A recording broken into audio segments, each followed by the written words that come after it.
ஒரு வழியா சீக்கிரம் டாஸ்க் பற்றின மூடிய உடைக்க ஆரம்பிச்சாரு விஜய் சேதுபதி. ஸ்டாஃப்ஸ் எல்லாருமே எழுந்துறீங்க அப்படிங்கிற மாதிரி அவங்கள நிக்க வச்சு தீபக் இப்போ பேசுவாரு அப்படிங்கிற மாதிரி அறிவிக்க, தீபக்கும் உற்சாகமா எழுந்து ஒரு அசரீரி வந்துச்சு. அது என்ன சொல்லிச்சு அப்படின்னா, மேனேஜ்மெண்ட் ஆட்களை திக்குமுக்காட வைக்கணும், அதுக்கு உண்டான வேலைகளை பாருங்கன்னு மாணவர்களுக்கு ஆர்டர் அப்படிங்கிற மாதிரி சொல்ல, அப்போதான் ஸ்கூல் நிர்வாகத்தினருக்கே இந்த விஷயம் தெரிய வந்துச்சு. ஆனா இந்த அதிர்ச்சி நாடகம் ஓப்பனான விதம் அத்தனை சுவாரஸ்யமானதா இல்லை. ஓ அப்படியா அப்படின்ற மாதிரியா தான் அவங்களுடைய ரியாக்ஷன் இருந்துச்சு. இந்த சமயத்தில் சரியாக பிரேக் விட்டுட்டு கிளம்புனாரு விஜய் சேதுபதி. ஏன்னா இந்த அதிர்ச்சி அவங்க எப்படி ஹேண்டில் பண்ணுறாங்க, கொண்டாடுறாங்க அப்படிங்கிறது கண்டிப்பாக வேடிக்கையாக இருக்கும் அப்படிங்கிற ஒரு பொருளில், இனிமே நீ என்ன அழுதாலும் நான் வந்து ஏன்னு கேட்க மாட்டேன் அப்படிங்கிற மாதிரி ராணுவ செல்லமாக கோவிச்சுக்கிட்டாங்க ஜாக்லின். பிரேக் முடிஞ்சு திரும்பின விஜய் சேதுபதி இந்த சீக்ரெட் டாஸ்க் பற்றி கேட்க எல்லாருமே நல்லா பண்ணாங்க, ஆனால் ராணுவ மட்டும் கொஞ்சம் பர்சனலாக போயிட்டா அப்படிங்கிற மாதிரி புகார் சொன்னாங்க அருண். பலருமே இதே தான் சொன்னாங்க. விளக்கமளிக்க ராணவ் எழுந்தப்போ பார்வையாளர்களுடைய கைத்தட்டல் பலமாக கேட்டுச்சு. பாத்தியா அப்படிங்கிறது மாதிரி தலையாட்டினாரு முத்து. ஸோ இதுதான் ராணவுக்கான பதில். மிக்ஸ் பண்ணி கொடுத்தாதான் நம்புவாங்கன்னு தோணுச்சு இந்த மாதிரி ராணவ் சொல்ல, மிக்சிங் ஓவராக போயிடுச்சு சார் அப்படிங்கிற மாதிரி சொன்னாங்க ஜாக்லின்.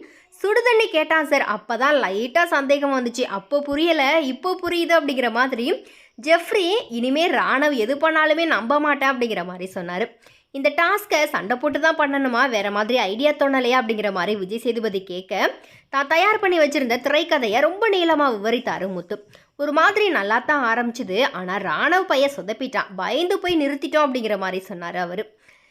விஷாலும் ஜெஃப்ரியும் இணைந்து பாடின பாடலில் ஜாக்லின் பற்றின கிண்டல்கள் விமர்சனமாக இருந்துச்சு. இது குறித்து ஜெஃப்ரி கிட்ட ஜாக்லின் விளக்கம் கேட்க வந்தப்போ, முடிஞ்ச கதையை ஏன் பேசணும் அப்படிங்கிற மாதிரி விளக்கம் தர்றதுக்கு அவர் மறுத்துட்டார்.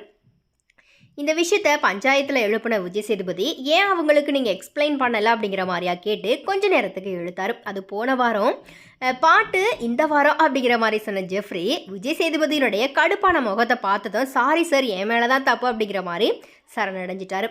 தான் செஞ்ச ஆக்டிங் பற்றி மற்றவர்கள்கிட்ட மன்னிப்பு கேட்ட ராணவ், இது வெளியில் எப்படி போயிருக்கோம் அப்படிங்கிற மாதிரியா கவலையோட கேட்க, அதான் கை தட்டினாங்களே தலைவன் வேற லெவல் அப்படிங்கிற மாதிரி பாராட்டினாங்க ரியா. ஆனால் அப்படி பாராட்டினவங்க தான் இந்த வாரம் வெளியேற்றப்பட விருப்பம் இருக்கிறதா சொல்கிறாங்க. ஸோ எனிவே, அதாவது இந்த வீக் பார்த்தீங்க அப்படின்னா நம்ம ரியா தான் வந்துட்டு விக்ட் ஆகி போயிருக்கிறாங்க. அண்ட் ரியா பார்த்தீங்க அப்படின்னா ஒன் ஆஃப் த ஒயில்ட் கார்டை தான் வந்துட்டு உள்ளே வந்தாங்க. ஸோ ஒயில்ட் கார்டு என்ட்ரிஸ் வந்துட்டு இந்த வீக் ஃபுல்லாகவே நாமினேஷனில் இருக்கிறாங்க. அப்படிங்கிறப்போ நம்ம ஓல்டு கண்டஸ்டன்ஸ் எல்லாருக்குமே கொஞ்சம் தைரியம் வந்துச்சு. பிகாஸ் இந்த வீக் கண்டிப்பாக ஒயில்ட் கார்டில் ஒருத்தவங்க தான் போவாங்க அப்படிங்கிற மாதிரி அவங்க எல்லாருமே ஒரு சேஃப் ஜோனில் இருக்கிற மாதிரி ஃபீல் பண்ணாங்க. அண்ட் அதேபடி தான் நடந்திருக்குது. அதே போல் 2 வாரங்கள் பார்த்தீங்க அப்படின்னா ரியா இந்த வீட்டுக்குள்ளே இருந்திருக்கிறாங்க. ஸோ 2 வாரமாக இவங்க பிக் பாஸ் வீட்டுக்குள்ளே சம்பாதித்த மொத்த தொகை பார்த்தீங்க அப்படின்னா ஒரு நாளைக்கு இவங்களுக்கு 10,000 சம்பளமாக பேசப்பட்டிருக்குது. ஸோ 2 வாரங்களுக்கு மொத்தமாக இவங்க 1,40,000 ரூபாய் வந்துட்டு சம்பளமாக வாங்கியிருக்கிறாங்க. ஸோ எனிவே, இது குறித்த உங்களுடைய கருத்துக்களை மறக்காம கமெண்ட்டில் ஷேர் பண்ணுங்கள்.